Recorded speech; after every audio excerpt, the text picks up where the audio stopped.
लाशों के ढेर पे चुनाव कराना चाहते हैं, लोगों को मार करके चुनाव कराना चाहते हैं।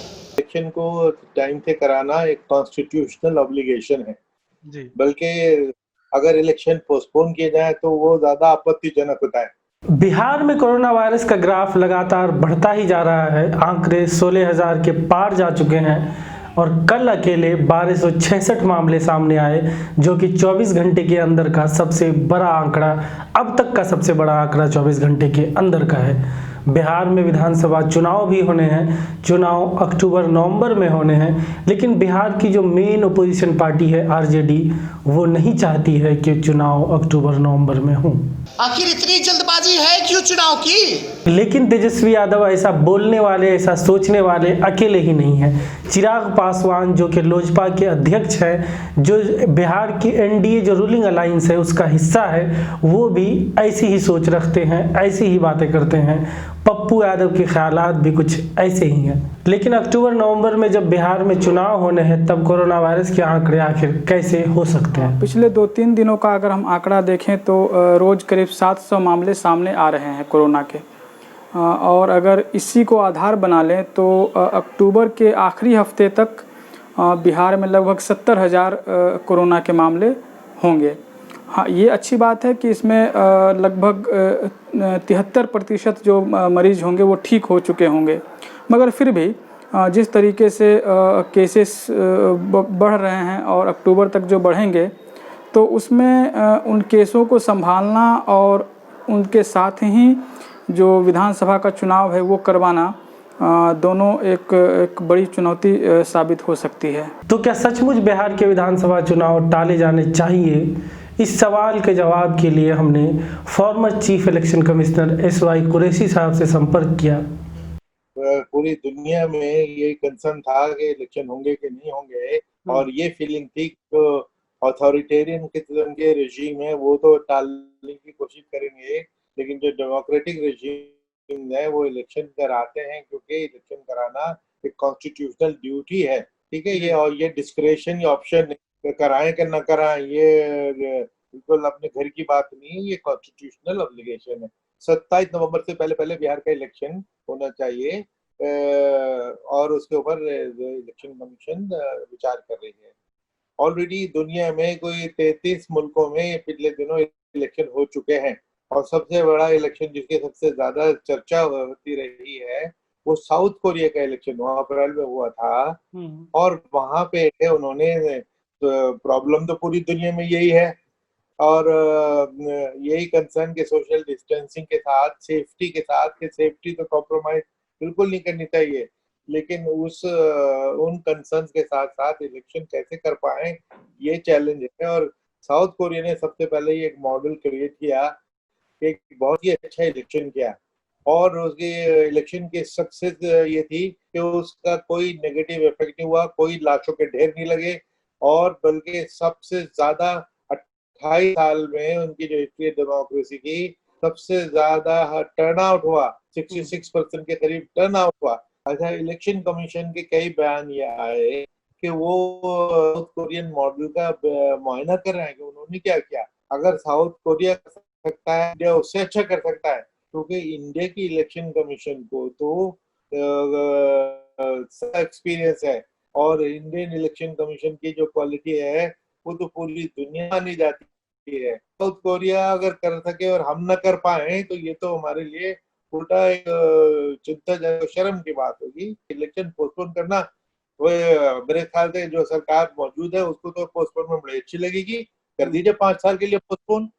तो ये जो सरप्राइज के ये डिमांड ऑपोजिशन से ये डिमांड आए, ये तो मुझे ज्यादा सरप्राइजिंग लग रही है। इलेक्शन कमीशन भी ये चाहती है कि बिहार में समय पर इलेक्शन हो, अक्टूबर नवंबर में ही चुनाव हो जाए, और इसको लेकर अब तक इलेक्शन कमीशन ने कई बदलाव किए हैं। अब किसी भी पोलिंग स्टेशन पर 1000 मतदाता ही, ज़्यादा से ज़्यादा 1000 मतदाता, 1000 वोटर्स ही वोट डाल पाएंगे। पहले 1500 वोटर्स तक एक पोलिंग स्टेशन पर वोट डाल सकते थे, और इस चीज़ को एडजस्ट करने के लिए 33,797 एक्स्ट्रा पोलिंग स्टेशंस बनाए जा रहे हैं, और इसका काम कई जगह पर शुरू भी हो चुका है। लोग अपनी बूथ का फिजिकल वेरिफिकेशन करा रहे हैं। हम लोगों की बूथों की संख्या बढ़ेगी और इसका मार्गदर्शन ये है कि तत्काल चुनाव आयोग ने 1000 मतदाता पे बूथ बनाकर भेजने के लिए निर्देशित किया गया है। और जो दूसरी बदलाव लाई गई है वो ये है कि 65 साल से ज़्यादा उम्र के जो वोटर्स होंगे उन्हें पोस्टल बैलेट के जरिए वोटिंग करना होगा। जो कोरोना के मरीज होंगे उन्हें पोस्टल बैलेट के जरिए वोटिंग करना होगा। जो कोरोना के सस्पेक्ट यानी संदिग्ध भी होंगे उन्हें भी पोस्टल बैलेट के जरिए वोटिंग करना होगा। आपको मालूम है कि ऑलरेडी जो गवर्नमेंट ऑफ इंडिया की गाइडलाइंस है, जो बगैर इलेक्शन तो बाद अनाज करनी शुरू की ना, तो उसमें ये था कि 65 साल से उम्र से ज्यादा के जो लोग हैं, वो बुजुर्ग, वो वल्नरेबिलिटी उनकी ज्यादा है। जो ये स्टेटिस्टिक्स आ रही हैं कि जो सीनियर लोग हैं 65 के ऊपर, उनको बीमार होने के चांसेस ज्यादा हैं। इस वजह से अगर पोस्टल बैलेट दे रहे हैं तो वो तो सेफ्टी की वजह से ही दे रहे हैं, आपकी सेफ्टी को माइंड में रख के तो दे रहे हैं ना। अच्छा, और पोस्टल बैलेट कोई ऐसी अननोन चीज भी नहीं है। पोस्टल बैलेट हम जैसे अपनी सारी डिफेंस फोर्सेस के लिए पोस्टल बैलेट साल से यूज करते हैं। उसमें तो कोई एज भी नहीं, 21 साल का जवान भी पोस्टल बैलेट से देता है। डिप्लोमेट जो हमारे हैं वो पोस्टल बैलेट से देते हैं। आर्मी वाला भी भेजता है तो अपने सीओ से सर्टिफाई कराता है। तो एक इंडिविजुअल वोटर सर्टिफाई कहाँ कराएगा, किससे कराएगा? उसके लिए तो उसको घर से नहीं निकलना पड़ेगा। इसके लिए क्या समाधान किया जा रहा है, ये हमें अभी जानने की जरूरत है। और मैं समझ रहा हूँ कि इसका जवाब जल्द से जल्द इलेक्शन कमीशन से आ ही जाएगा। बिहार के मुख्यमंत्री वो भी 65 साल से ज़्यादा उम्र के हैं। बिहार के पूर्व मुख्यमंत्री जीतन राम मांझी वो भी 65 साल से ज़्यादा उम्र के हैं। केंद्रीय मंत्री रामविलास पासवान वो भी 65 साल से ज़्यादा उम्र के हैं। और बिहार के कई नेता 65 साल से ज़्यादा उम्र के हैं। यहाँ तक कि प्रधानमंत्री मोदी भी 65 साल से ज़्यादा उम्र के हैं। तो क्या चुनाव की किसी भी तरह की एक्टिविटी, किसी भी तरह की गतिविधि में, किसी भी तरह की मीटिंग में ये लोग पब्लिक के बीच नहीं आएंगे, बाहर नहीं आएंगे?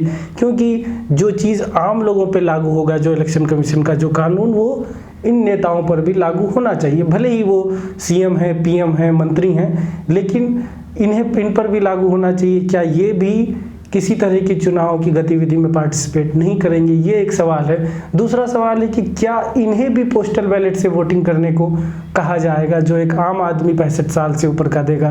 इन नेताओं के लिए भी जो वोटर्स हैं यहाँ के, ऑफकोर्स, जैसे नीतीश कुमार हैं, रामविलास पासवान हैं, जीतन राम मांझी हैं, इन्हें भी क्या पोस्टल बैलेट से वोटिंग करना होगा? 65 के ऊपर चूंकि भारत सरकार के जो नॉर्म्स के मुताबिक 65 के ऊपर बाहर निकलने पे बैन है। अच्छा, और आप देखेंगे इलेक्शन कमीशन किसी किस्म के कानून की उल्लंघना नहीं करता। अब जैसे ये आप दीवार पर स्लोगन लगा दिया करते थे, हमने पाबंदी लगाई, ये हमारा कानून नहीं है। ऑलरेडी सर म्युनिसिपल लॉज के अंदर आप किसी की दीवार को गंदा नहीं कर सकते, किसी के पोस्टर नहीं लगा सकते, गाड़ियां कितनी चला सकते हैं, ये पोल्यूशन लॉ इलेक्शन कमीशन का कोई लॉ नहीं था। लेकिन चाहे वो पोल्यूशन लॉ हो या म्युनिसिपल लॉज हो, कोशिश इलेक्शन कमीशन की होती है कि हर किस्म के कानून की पाबंदी की जाए। उल्लंघना अगर हो रही है तो हम नहीं होने देते। यहाँ खुद ही इलेक्शन कमीशन उल्लंघना की बात सोचे तो ये जरा सरप्राइजिंग होगा। इसलिए हमें भी ये सोचना चाहिए कि इलेक्शन कमीशन को भी हम सोचने का मौका दें। लेकिन मेरी समझना ये है कि इलेक्शन कमीशन जो खामोश रहता है वो ठीक नहीं होता। इलेक्शन कमीशन पॉलिटिकल पार्टीज को प्रोटेस्ट कर रही हैं या कोई सुझाव दे रही है या जो कुछ अपनी चिंता व्यक्त कर रही हैं, उनको बुला के उनसे जरूर बात करनी चाहिए। वर्चुअल रैली जो कि बहुत सारी पार्टीज ने स्टार्ट भी कर दिया है, जो सारा कैंपेन डिजिटल पे ऑनलाइन शिफ्ट हो जाएगा। ऐसे में जब फेक न्यूज का इतना ज्यादा खतरा है, उसके बाद एक ऑनलाइन प्रोपेगेंडा किसी खास पार्टी द्वारा चलाया जा सकता है, इसको डील करने के लिए इलेक्शन कमीशन कितना, आपके हिसाब से कितना प्रिपेयर्ड है कि जो फेक न्यूज है, डिजिटल प्रोपेगेंडा है, हर तमाम चीजों को?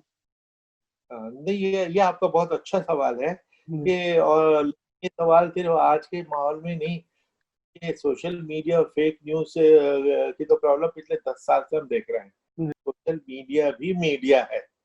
अब कोई आसमान से उतरी भी कोई नई चीज तो नहीं है, ये भी सोशल मीडिया है। तो मीडिया के लिए रूल्स हैं, तो जो रूल्स मीडिया के लिए अप्लाई करेंगे वो सोशल मीडिया पे भी अप्लाई करेंगे। अच्छा, क्या रूल्स हैं जिनसे हमारी ताल्लुक है? कि भाई एक तो उसकी जो खर्चा होता है मीडिया पे, चाहे आप अखबार की स्पेस खरीदेंगे उसका खर्चा आपको दिखाना पड़ेगा, टीवी पे टाइम खरीदेंगे उसका खर्चा दिखाना पड़ेगा, इसीलिए सोशल मीडिया पे भी जो आप खर्चा करेंगे उसका अकाउंट दीजिए, क्योंकि एक्सपेंडिचर कंट्रोल एक सेपरेटली कानूनी व्यवस्था है। दूसरे इसकी कंटेंट, आप कोई लाइबलस चीज किसी को गाली नहीं दे सकते अखबार में या अपने कैंपेन में, तो लेकिन ये तो नहीं कह सकते कि आप अखबार में तो गाली दे सकते हैं, नहीं दे सकते, टीवी पे तो आप गाली नहीं दे सकते, सोशल मीडिया पे दे लीजिए, क्योंकि वो एक बिल्कुल आसमान से उतरी चीज है, ये भी किसी का केस नहीं हो सकता। आप अगर मुझे गाली नहीं दे सकते तो ना आप सोशल मीडिया पे दे सकते हैं ना नॉर्मल मीडिया पे दे सकते हैं, तो दैट मीन्स कंटेंट रेगुलेशन। तो एक्सपेंडिचर कंट्रोल और कंटेंट कंट्रोल, ये दो चीजें जो मीडिया पे लागू होती हैं वो सोशल मीडिया पे भी लागू होंगी। अब ये बात दूसरी कि इसको पकड़ना मुश्किल काम होता है क्योंकि एनोनिमिटी बहुत है, ये जेन्युइन इशू है, इससे हम अभी जूझ रहे हैं और इसका कोई फुल प्रूफ सोल्यूशन आया नहीं है, क्योंकि वाकई इसमें hate as it is election के र्यूमर तो वैसे भी फैला करती हैं, राइट होते हैं तो फैलती हैं, हर किस्म के सूरत हाल में र्यूमर फैलती रहती हैं, इलेक्शन में र्यूमर और ज्यादा फैलती हैं। लेकिन एक लिहाज से इसमें एक पॉजिटिव डेवलपमेंट भी है कि जो मीडिया के जो प्लेटफॉर्म है सोशल मीडिया के, पहले तो ये हाथ ही नहीं लगाते थे। आप इस गवर्नमेंट ऑफ इंडिया या कोई भी गवर्नमेंट इनसे बात करती थी ना तो फ्रीडम ऑफ स्पीच के नाम से ये हमारा जिम्मेदारी नहीं है कि कोई फेसबुक पे क्या लिख रहा है, व्हाट्सएप पे क्या लिख रहा है, हम तो एक टैक्सी की तरह है, उसमें कौन पैसेंजर बैठ के क्या करने जा रहा है हमारा काम नहीं है। लेकिन आहिस्ता आहिस्ता अदालतों ने इनके टांग हाथ मरोड़ने शुरू किए, गवर्नमेंट ने किए कि भाई इसकी वजह से आप टेररिज्म फैला रहे हैं, मिलिटेंसी फैल रही है, आप अपने हाथ खड़े नहीं कर सकते कि जी हमारा कोई कंट्रोल नहीं है, तो ये सुनने पे मजबूर है और बैठे। इलेक्शन कमीशन ने साथ कई मीटिंग की थी 2 साल पहले और ये नतीजा निकाला था कि हाँ ठीक है फेक न्यूज हो सकती है और ऐसी कंटेंट को हम हटा देंगे। अगर पोस्टपोन करना ही पड़ता है तो क्या क्या इसकी शर्तें हो सकती है? क्या सुप्रीम कोर्ट जाना पड़ेगा? जिन पार्टी को जैसे आरजेडी को या एलजेपी को नहीं लगता है तो क्या उन्हें सुप्रीम कोर्ट जाना पड़ेगा या पार्लियामेंट का स्पेशल सेशन बुलाना पड़ेगा? कैसे पोस्टपोन हो सकता है अगर पोस्टपोन करना ही पड़ा तो? हाँ नहीं, पार्लियामेंट ही इससे वो फैसला करती है, पार्लियामेंट तो एक्ट कुछ भी बना सकती है। अब जैसे इमरजेंसी कॉन्स्टिट्यूशन में तो इसका कोई जिक्र नहीं, लॉ में कॉन्स्टिट्यूशन में तो यह है कि 2 सेशन के बीच में 6 महीने से ज्यादा का गैप नहीं होगा, तो 6 महीने की लिमिट तो कॉन्स्टिट्यूशन से आए।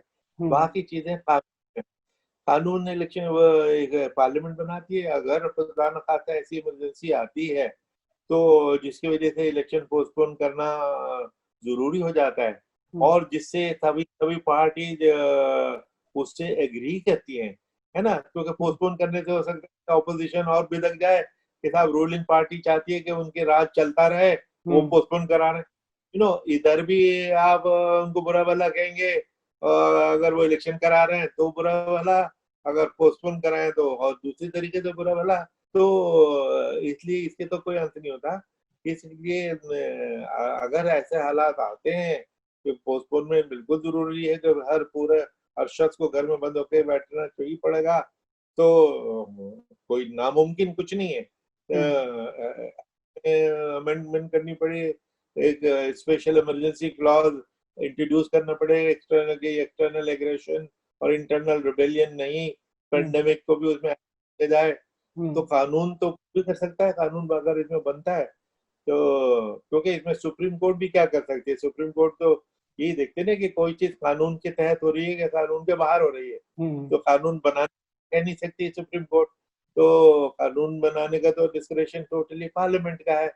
तो ये उसमें सभी पार्टी जब अगर ये जोर लगाए, बात करेंगी, डिमांड करेंगी जी पोस्टपोन कर दो, तो और सरकार एक पार्लियामेंट में ये तो लेके आती है, कोई बिल लेके आती है, ये अमेंडमेंट करे, तो पॉसिबल सब कुछ है, तो ये वक्त बताएगा कि क्या होगा। तो उम्मीद है कि आने वाले दिनों में इलेक्शन कमीशन इसका कोई बेहतर हल निकालेगा, कोई और समाधान निकालेगा, और हम ये उम्मीद करते हैं कि हालात सुधरेंगे और समय पर चुनाव होगा।